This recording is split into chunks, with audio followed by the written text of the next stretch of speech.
Acne বা bumps থাকা স্কিনে ফ্ললেস ব্রাইডাল বেস বানানোটা কিন্তু চ্যালেঞ্জিং একটা ব্যাপার, কিন্তু ইম্পসিবল নয়। আজকের ভিডিওতে তোমাদের সাথে শেয়ার করব কিভাবে অ্যাক্টিভ একনি মার্কস থাকা সত্ত্বেও একটা স্মুথ ব্রাইডাল বেস তোমরা রেডি করবে। স্টেপ বাই স্টেপ ফলো করলেও তোমরাও কিন্তু সুন্দর একটি মেকআপ লুক ক্রিয়েট করতে পারবে।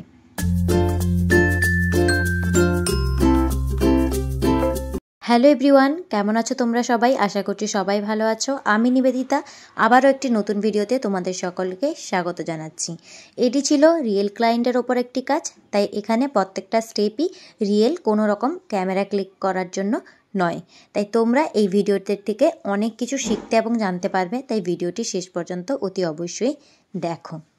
একদম প্রথমেই কিন্তু আমি চুলে দুটো ক্লিপ লাগিয়ে নিয়েছি, যাতে চুলগুলো আমাকে কোনো রকমভাবে প্রবলেম না করে।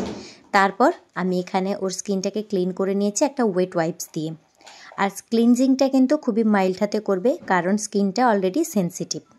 এরপর আমি রিকোটের প্রেপ সেট গ্লো মিস্টটাকে অ্যাজ এ টোনার ইউজ করে নিয়েছি, যেটা একনিক প্রোন স্কিন থেকে শুরু করে সমস্ত স্কিনের জন্য খুবই ভালো। এরপর আমি ডট অ্যান্ড কিল লাইট ময়শ্চারাইজারটা ইউজ করছি, যেটা ছিল ওয়াটার বেস ময়শ্চারাইজার। এটা আমাদের স্কিনের ড্রাইনেসটাকে রিমুভ করতে হেল্প করবে। এরপর আমি সিটাফিলের ময়শ্চারাইজার ইউজ করছি। তোমরা তো হয়তো অনেকে জানো সিটাফিলের ময়শ্চারাইজার সেনসিটিভ বা একনি প্রোন স্কিনের জন্য খুবই ভালো, আর সাথে সাথে ড্রাই স্কিনটাকেও খুব ভালোভাবে ম্যানেজ করতে পারে। আসলে উইন্টার চলে আসার সাথে সাথে আমাদের স্কিনের ড্রাইনেসটা প্রচুর বেড়ে যায়, তাই স্কিনের ময়শ্চারাইজেশন লেভেলটাকে কিন্তু মেনটেন করা অনেকটাই দরকার। আর যেহেতু স্কিনটা সেনসিটিভ বা একনি প্রোন আছে, তাই এমন কিছু প্রোডাক্ট তোমাদেরকে ইউজ করতে হবে যেটাতে স্কিনের সেনসিটিভিটি বেড়ে যাবে না, বা স্কিনে মেকআপ করার পরে যেন ব্রাইডের কোনো রকম প্রবলেম না হয়। এই জিনিসটা মাথায় রেখে প্রোডাক্টটাকে সিলেকশন করতে হবে। যাই হোক, এবার আমি একটু গ্লো সিরাম ইউজ করে নিচ্ছি। এটা লরিয়ালের ছিল। তো এই গ্লো সিরামটা ইউজ করলে কি হবে, স্কিনের মধ্যে হালকা একটা গ্লো আসবে। স্কিন কিন্তু আমাদের উইন্টারে প্রচুর পরিমাণে ড্রাই হয়ে থাকে এবং গ্লো থাকে না, তাই তোমরা একটু গ্লোই প্রোডাক্ট ইউজ করতে পারো। প্রাইমার হিসাবে আমি এখানে সুইস বিউটির ময়শ্চারাইজিং প্রাইমার ইউজ করছিলাম। এটা প্রাইমিং করার সাথে সাথে কিন্তু আমাদের স্কিনটাকে সুন্দর একটা ময়শ্চারাইজেশনও প্রোভাইড করবে, যাতে আমাদের ফাউন্ডেশন ব্লেন্ডিংয়ের ক্ষেত্রেও কিন্তু কোনো রকম প্রবলেম হবে না। তোমরা যদি ভুলভাল কোনো প্রাইমার চুজ করে ফেলো, সেক্ষেত্রে কিন্তু অনেক সময় ফাউন্ডেশন ব্লেন্ডও হয় না। যাই হোক, এতটাতে আমার স্কিন প্রিপারেশনটা হয়ে গেল।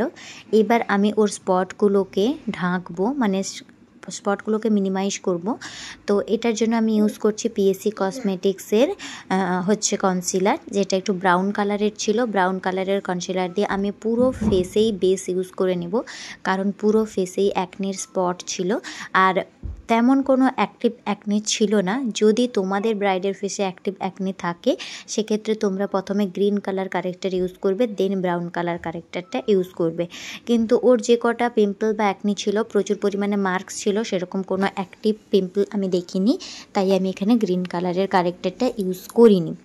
যাই হোক, তোমাদেরকে এই পর্যায়ে একটা কথা বলি, যখন অ্যাকনি প্রোন বা সেনসিটিভ স্কিনে তোমরা ব্রাইডাল মেকআপ করবে বা যে কোনো মেকআপই করো না কেন, মেন টার্গেট রাখবে তোমরা স্কিন কেয়ার টিপে। স্কিনটাকে প্রিপারেশনটা একদম ঠিকঠাকভাবে করলেই কিন্তু পুরো মেকআপের প্রসেসটা ঠিকঠাক যাবে।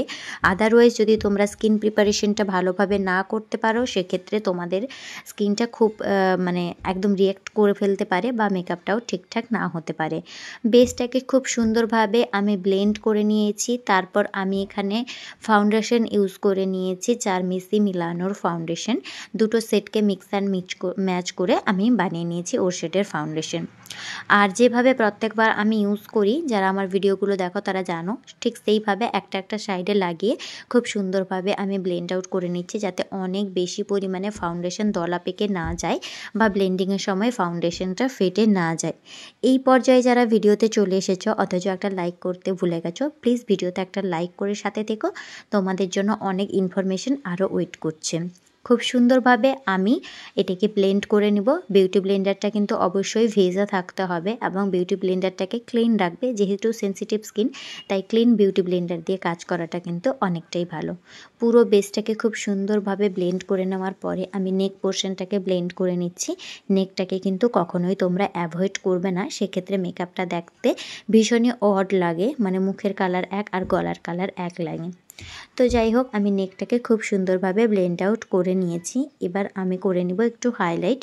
চোখের নিচে প্রথমে কনসিলার অ্যাপ্লাই করে নিচ্ছি এবং খুবই অল্প অ্যাপ্লাই করছি। আমার ব্রাইডের ফেসটা তো এতটুকুনি ছিল। আচ্ছা বলে নিই, এই কনসিলারটা কিন্তু পিএসসি কসমেটিক্সের কনসিলার। তো এটা দিয়ে আমি খুব সুন্দরভাবে ব্লেন্ড করে নেব প্রথমে আন্ডার আই এরিয়াটাকে, তারপর আমি বাকি জায়গাগুলোতে লাগিয়েও ব্লেন্ড করে নেব। আন্ডার আই এরিয়াতে তোমরা কনসিলার লাগিয়েই ব্লেন্ড করে নেওয়ার চেষ্টা করবে, না হলে ক্রিজ লাইন পড়ে যায়, যেটা দেখতে একদমই ভালো লাগে না। যাই হোক, তোমাদের সাথে কথা বলতে বলতে তো আমার ব্লেন্ডিং অলমোস্ট কমপ্লিট। এবার চলো বাকি এরিয়াগুলোতে আমি হাইলাইট লাগিয়ে নিই, যেটা হচ্ছে কপালে, নাকে, থুতনিতে। ব্রাইডের ফেসটা একদমই ছোট ছিল, দেখতেই পাচ্ছ একদম ছোট্ট একটা বাচ্চা মেয়ে। তো যাই হোক, তাই কিন্তু আমি সেই মতন করেই প্রোডাক্টগুলো অ্যাপ্লাই করেছিলাম। অনেক বেশি পরিমাণে প্রোডাক্ট অ্যাপ্লাই করে কিন্তু অনেক বেশি মুখটাকে সাদা করে দিবে না, সেটা দেখতেও মোটে ভালো লাগে না। আর একটা কথা, যখন অ্যাকনি বা পিম্পল স্কিনে তোমরা কাজ করবে তখন কিন্তু ব্লেন্ডারটা একটু হালকা হাতে তোমরা চালাবে। কারণ কি বলো তো, ওদের স্কিনে যখন অ্যাকনি থাকে বা পিম্পল থাকে, সেটা আমাদেরও হলে হয় কি অ্যাকনিগুলো ব্যথা থাকে, তো যদি বেশি জোরে ব্লেন্ডার চালানো হয় সেক্ষেত্রে কি হয়, ব্যথাটা বাড়তে পারে।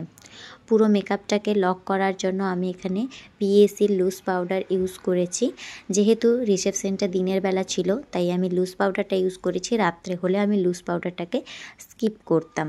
তো যাই হোক, পুরো বেসটা আমি খুব সুন্দরভাবে লুজ পাউডার দিয়ে সেট করে দেওয়ার পরে আবারও প্রেপ সেট গ্লো এই ফিক্সারটা দিয়ে একবার ফেসটাকে সেট করে দিচ্ছি। এতে আমার মেকআপটাও লং লাস্টিং হবে এবং গ্লোও বাড়বে। তারপর আমি আই মেকআপ করার জন্য আইব্রো করে নিচ্ছি এবং আই বেস রেডি করে নিচ্ছি। আইব্রোর ভিডিও আমার চ্যানেলে অলরেডি পোস্ট করা আছে, যারা এখনও দেখোনি বা আইব্রো করতে পারো না অবশ্যই একবার চেক আউট করে নিও। দিনের বেলা রিসেপশন হওয়ার জন্য আইটাকেও একদম সাটল রাখবো, কারণ ওর ফেসের সাথেই মানানসই আমি রাখতে চেয়েছিলাম। তাই একদম মিডিয়াম একটা ব্রাউন কালারের শ্যাডো নিয়ে আইলিড বরাবর অ্যাপ্লাই করেছি। দেন একদম লাইট কালারের একটা ব্রাউন কালারের শ্যাডো নিয়ে আমি আপার ক্রিজ লাইন বরাবর সুন্দরভাবে ব্লেন্ড আউট করে নেব, যাতে জিনিসটা খুব সুন্দর এবং ব্লেন্ডেবল লাগে। আই মেকআপ হোক বা মেকআপ, আমি বারবার একটা জিনিসেই ফোকাস করি, সেটা হচ্ছে ব্লেন্ডিং যত প্রপার হবে তোমাদের আউটপুটটাও কিন্তু ততটাই ভালো আসবে। তাই অতি অবশ্যই তোমরা ব্লেন্ডিংয়ের ক্ষেত্রে একটু ধ্যান রেখো। কথা বলতে বলতে আমি বড় ফ্লাফি ব্রাশ দিয়ে আউটার ক্রিজ লাইনটাকে ব্লেন্ড করে দিয়েছি। তারপর শাড়িতে যে ধরনের একটা শিমার কালার ছিল, সেই শিমার কালার অ্যাকর্ডিং, মেবি এটা শ্যাম্পেন কালার, তো সেই কালার অ্যাকর্ডিং আমি কিছু শিমার অ্যাপ্লাই করে নিচ্ছি। এটা কিন্তু কোনো চাঙ্কি গ্লিটার নয়, জাস্ট শিমারটা আমি আইলিডে অ্যাপ্লাই করে নিচ্ছি। এরপর আমি সুন্দর করে একটা লাইনার পরিয়ে নেব। আর লাইনারটা আমি অল্প উইং রেখেছি, অনেক বেশি পরিমাণে উইং টানিনি। যেটা যার ফেসে যাবে সেই মতো করে মানানসই আমাদেরকে লাইনারটা টানতে হবে। যেহেতু ফেসটা অনেক ছোট কিউট, তাই একটু মিডিয়াম টাইপের লাইনারটা টানলে অনেকটাই কিউট লাগবে। কাজল পরিয়ে নেওয়ার পরে লোয়ার ল্যাশ লাইনটাকে আমি ব্লেন্ড আউট করে নিচ্ছি। এই জায়গায় কারেন্ট চলে গেছিলো, তাই হয়তো তোমাদের বুঝতে একটু অসুবিধা হচ্ছে। দেন জাস্ট আমি নোজটাকে কন্ট্রোল করেছি, চিক কন্ট্রোল করিনি, কারণ ওর ফেসটা এমনিতেই অনেক পাতলা, অনেক ছোট। চিকে আমি জাস্ট হালকা ব্লাশ অ্যাপ্লাই করে নেব। ব্লাশ অ্যাপ্লাই করা আমার কমপ্লিট হয়ে যাওয়ার পরে আমি জাস্ট ছোট্ট করে একটা কলকা করে দিচ্ছি ওর ফেসের মানানসই। দেন আমি ওকে একটা লিপস্টিক পরিয়ে নিচ্ছি। আজকের লিপস্টিকের শেডটা ছিল একটু মেরুনের মতো, কারণ ওর শাড়ির যে কালারটা ছিল একটু ডার্কের মধ্যে, তাই আমি ডার্ক কালারেরই একটু লিপস্টিকটা পরিয়ে দিয়েছিলাম। দেন আমি হাইলাইট করে নেব খুব সুন্দরভাবে। হাইলাইট করার জন্য এখানে আমি হুজুর হাইলাইটার ইউজ করছি। তো খুব সুন্দরভাবে আমি চিক বোনে, নোজে এবং কপালে, থুতনিতে হালকা হাইলাইট করে নিয়ে মেকআপ লুকটিকে কমপ্লিট করলাম। তো চলো রিভিউ, তোমার দুদিনের সাজ কমপ্লিট, এবার একটু রিভিউ দাও। কালকের মেকআপ কেমন ছিল? কালকের মেকআপও খুব ভালো হয়েছে, আজকের পছন্দ হয়েছে? কালকের মেকআপে কোনো সমস্যা হয়নি? সব শেষ অবধি ঠিকঠাক ছিল? হ্যাপি তুমি কাজ করে?